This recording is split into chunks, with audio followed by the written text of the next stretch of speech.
Papa. You know Papa. Figuratively, he bites as hard as he can. Okay. And of course, when he puts his fangs into you, you certainly feel it. I think it pretty Watch Johnny's bite.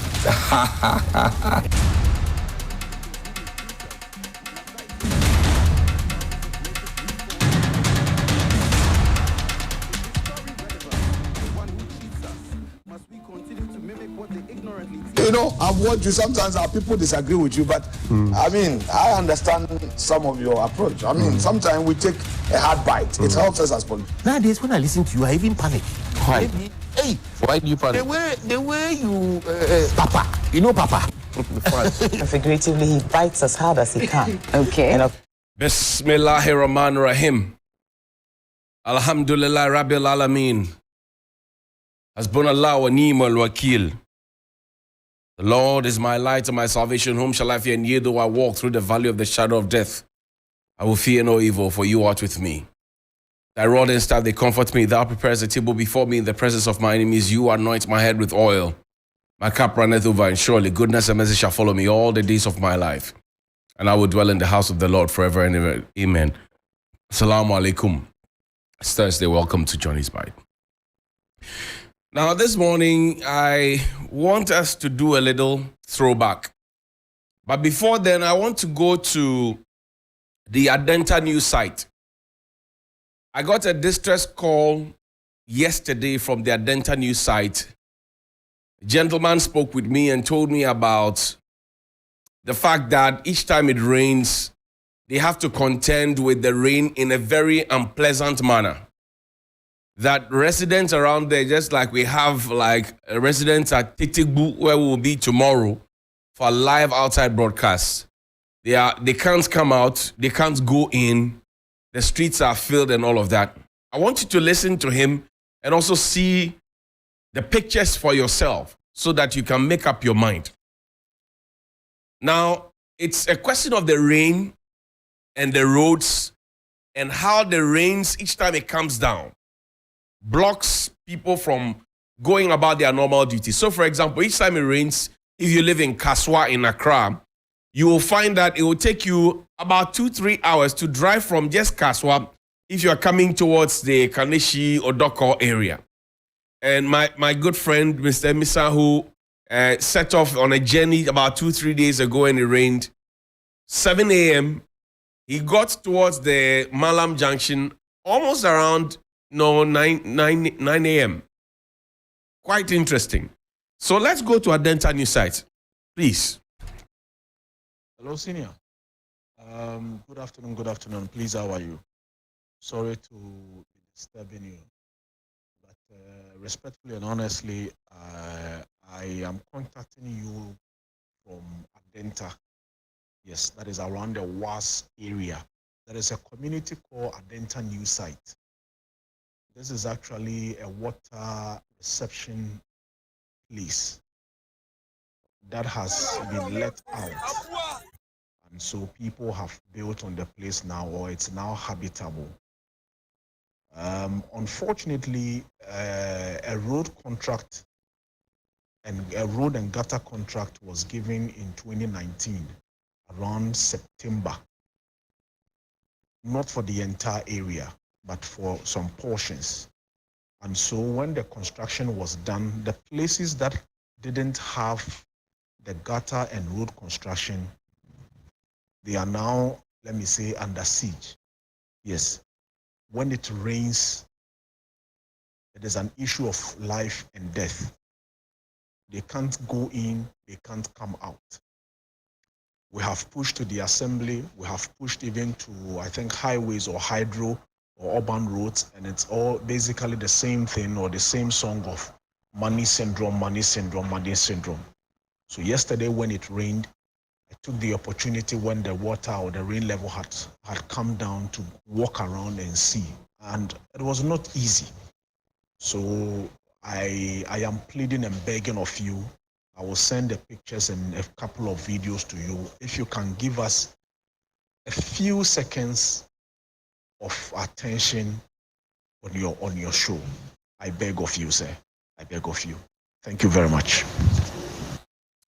That is the pain of the people living in Adenta news site, and I can imagine how many people can relate with the situation. So this is Adenta news, and I'll just put the images on. Let me quickly appeal to the MC there. They said they have come to you, sir. They have written. Maybe your works department have kept the letter from you, or maybe not. But this is their plight. This is what they have to deal with each time it rains. So now imagine children going to school under such conditions. Just put the videos up there so that we can see the videos. I am not the problem. The problem is in Adenta news site. So that if children have to go to school, like what happened at Fase, where children have to cross rivers every single day to go to school, and we pretend that nothing is happening. Look at it. Just look at it. The same assembly may walk through and go and take property rates and business operation permits. And you heard him. He said he had to take time for the rain to subside before he could step out to go and check this out. Now, if you cannot live comfortably in your house after you have gone through the rigorous process of buying the land, dealing with land guards, going through the permit process, dealing with masons and artisans and carpenters and etc. that will steal your materials, dealing with foremen who might not be truthful and everything else, and then you have to come back to this particular thing, then you have a problem. There's a problem. So this is a distress call, a big distress call from the people at Adenta news site. They said, please come to their aid. Please. Somebody should go to their aid. Somebody from roads, somebody from the assembly, somebody from the ministry. Don't treat them like you're treating the people in Keta, in Anoga, and all those places where you have abandoned them. Don't treat them like that. Yesterday, I saw a video from the Volta region, the Komla Dumo Road, a whole Komla Dumo Road. It's flooded with electric poles right in there where the floods are, and you can see that the water is just flowing, and it's increasing. The power of that water, it's increasing, the gush. It's increasing. We are waiting for one of the poles to fall in there, electrocute and kill somebody, and then we will rush there for photo opportunities. We should not wait for that to happen at Adenta news site. We should not wait for that to happen at Teteogu. We should not wait for that to happen at Kaswa. And you see, an engineer told me about the Kaswa situation. He said, so why can't we just plant, he said, a certain kind of grass? And I remember when my father was alive, he mentioned a similar thing because my father was a builder, a very well-known builder. And he said, but this one, we can treat it. But each time it rains, we allow the water to wash the sand. It goes all the way and it comes to block the street. And then we start driving on one part of the street. Now, let me stay in Adenta. I'm told that at the West Africa Secondary School, the headmistress, Dr. Shinofori, who was suspended by the Ghana Education Service for deciding to engage the PTA, which had been abandoned, which had been abolished, because the PTA had been abolished, right? Dr. Shinofori was the headmistress, and that the Ghana Education Service said, because some monies had exchanged hands from the parents who were willing to support because the school is not getting what they have and what they need to be able to take care of the children, she had been asked to proceed or go on suspension so that the investigations can be conducted. Remember, I showed you a school also up north. The headmaster was asked to go on suspension. Well, now I'm told that the person is back, but we're told that we'll be giving the results of the suspension and the results of the investigation. What has happened? At WAS, for example, I'm learning with pity that the teachers now are becoming increasingly afraid of the students. Yes. You know why? I'm told that school walls have broken down. And I'm told that every now and then it's become a thoroughfare for all manner of people. Motorbikers, weed smokers, cattle, sheep coming into graze while school is going on, etc., etc. Same situation as was in the north, where we had to they actually bring police and military to be able to hold the people off while the wall was constructed. It's happening there. And I'm told not so long ago, phones were seized. One of the assistant headmasters says, look, and GES forbids that students should have phones here. So go and seize the phones from students who have them. The phones were seized. They took it to the assistant headmaster's office. Not so long ago, calls were made. They brought in gangs from outside and they marched straight to the assistant headmaster's office and they went to threaten and retrieve the phones. I'm told one of the teachers had to flee for his life because the gangs came into the school looking for him. That is where we have gotten to as a country. So we can't feed the children right. We can't give them textbooks. We can't wall the schools for us to know that the teachers and the headmasters and headmistresses and who have you have full control. And yet when something happens, trying to cover up these inconsistencies because parents are trying to collaborate with school authorities to make sure that their children are not caught up in a fix, eating rice alone all year through without protein, eating gari and all sort of things without the appropriate amount of proteins that adolescents need, then we'll pick on the school authorities because they spoke to the media or because their issues came into the media, and so we will have to deal with them. There's a doctor friend of mine who says where he trained in Cuba, if there's 5% of the problem, you know that it is the family problem. So the family, the student itself, that is not performing. If it goes beyond 10% or 15%, then it becomes the teacher's problem. Because then you can compare with other teachers. If it goes beyond that, then it becomes a school problem. Because then now you can compare with other schools. But if it goes beyond a 30% that we saw in the licensure exam, the failure, the mass failure in the licensure exam, then it has to be from the education authorities. The education authorities, including the minister, deputy, whatever. But today is Thursday. So WAS issue has to be dealt with as well. West Africa Secondary School. But today is Thursday. Do you remember the Asin North by-elections? 2 persons were arrested. 2 persons. 2 persons were arrested at Asin North. One impersonating a police, one impersonating the military. The question I asked this morning is, what has happened to them? Show the video. Show them. 2 persons were arrested. One impersonating the police and one impersonating the military. They were arrested. The entire community was following them. I say not. It was a by-election, a very crucial one. One of the issues that has found presence in the secretly recorded Bugri Nabu tape involving COP Alex Mensah, Superintendent Asari, Superintendent Jebi, which were pointing fingers at the Inspector General of Police because he had taken 800 policemen to Asin North. He didn't allow the hoodlums to have a field day. He was picking them up. And he sent about 9 or so COPs to the place. And some people were not happy. They said they felt intimidated. These people were arrested there. Fake police, fake military. I ask a question. What has happened to them? We are throwing back.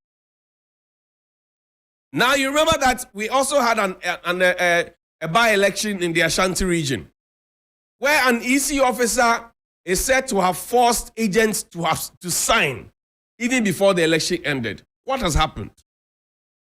You also remember at that same place, an EC officer decided for an old woman who already had made up her mind who she wanted to vote for. The EC officer decided for her to vote for somebody else instead of the person that she wanted to vote for. What has happened?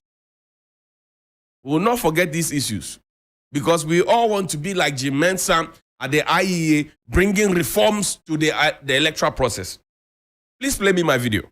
If you MPP guy, see the MPP guy, follow him. He work fake things. MPP guy. Yes. If you MPP guy, if you MPP guy, see the MPP guy, follow him. He work fake. So let's play the other video. There's a new video, another video, not of the arrest. Let's move on to the other issue.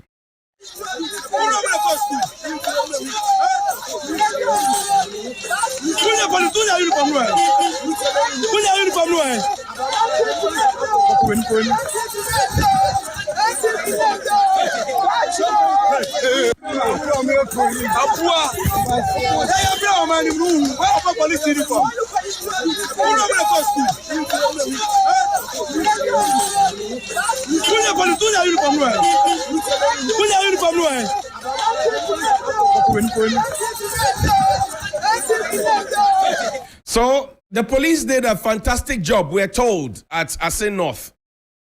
My only point of disagreement with IGP Dampari is that he has decided to centralize communication at the police headquarters. So this morning, a police spokesperson at Asankregua, what will he be doing? Because if something happens at Asankregua, touch wood, is that police PRO who would come and speak, or police commander, district commander who come and speak, and he too will get small shine. But it looks like all the shine is falling on IGP Dampari. That's my only disappointment with him. And maybe to add another one, that IGP Dampari told us at the committee that he rose through the ranks and quickly so above and beyond his mates because of academic qualifications. But we know that there's a matter in court where some people have gone to school and they also deserve to be promoted, and they are not being promoted. If you ask me my 2 points of this disagreement with him, I will say these two. But look at how the elections at Asin North were policed. They were policed to the point where a sitting general secretary of the ruling MPP, Lawyer Justin Kodia-Frimpong, said that they felt intimidated and that they may be forced to take things into their own hands. Meanwhile, we have a vigilantism law that disbands all the vigilante groups. The political parties are still holding on to them, and they are now saying it's their internal security, their ushers, and everything else. When you see an usher, he looks like Ghana's strongest man. Strong man, big man, like he's an usher. How can such a person usher you and you have a peace of mind? Usher wa bought to say bengu. Or usher. How would you feel? The usher is ushering you. If he offers you a seat, you can't say you won't sit down. Yesterday, I saw one of the makeshift bullion vans, so-called bullion vans, the Conco, I call them Concos. They are still in operation. Bank of Ghana has wasted our 60.8 billion. They are still comfortable to dispense cash or to cut cash into those Concos from the security companies that the banks have engaged. Conco, I saw it in town myself. Conco, that's what I call. They are not bullion vans, they are Conco. And then we will wait for another policeman or driver or touchwood, somebody to be killed. And then we will go and give them a posthumous rank or promotion. And then we will come and make speeches and make promises. And then we will come back to using these same Concos. When Adenta happened, did we not say that we're going to give the policemen, body cam? We're going to give them bulletproof vests, and that no policeman will go on such duties without a bulletproof vest. But when Ablekuma happened, we saw that the gentleman was not even in a bulletproof vest. And we spoke about the fact that the Bank of Ghana told us that all these Concos should immediately be stopped. We should stop using these Concos.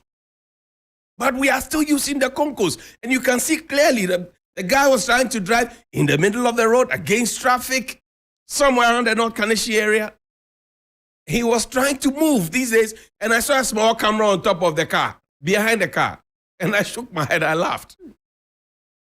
You put human beings in this Conco. You put money in it and endanger their lives. And when we had the interview after the Ablekuma incident on 3FM Sunrise, they told us, the drivers told us that the highest that they are paid is 2,000 cedis to risk their life this way. Charlie, good morning.